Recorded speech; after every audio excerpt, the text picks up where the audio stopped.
حضور عیسائیوں میں یہ ہے کہ حضرت عیسیٰ علیہ السلام آسمان پہ اتر گئے تھے، تو یہ عقیدہ مسلمان چڑھ گئے تھے تو یہ عقیدہ مسلمانوں میں کب آیا تھا؟ حضرت صلی اللہ علیہ وسلم کے زمانے میں؟ مسلمانوں میں جب عیسائیوں سے مسلمان ہونے شروع ہوئے تو عیسائی اپنا عقیدہ لے کے مسلمانوں میں بھی داخل ہو گیا. اس کے بعد پھر اتنا پکا ہو گیا آہستہ آہستہ.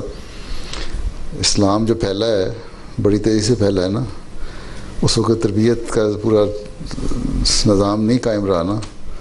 بس حکومتیں بعض جگہوں پہ مسلمان پہنچے تو ان کے اخلاق دیکھ کے ہی مسلمان ہو گئے لوگ.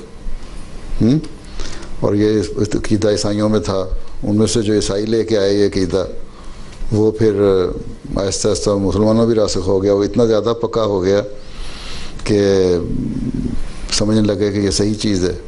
لیکن اس زمانے میں بھی بعض علماء نے، بعض مجددین نے لکھا ہوا ہے، بلکہ امام بخاری کی حدیث سے بھی بعض میں ثابت ہوتا ہے یہ غلط تھا.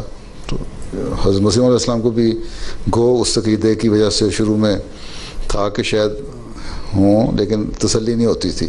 پھر آخر اللہ تعالیٰ نے بار بار کے الہامات سے بتایا کہ نہیں، یہ عقیدہ غلط ہے، اور جو مسیح موعود آنے والا تھا وہ آسمان سے نہیں اترنا مسیح نے، بلکہ وہ تم ہی ہو.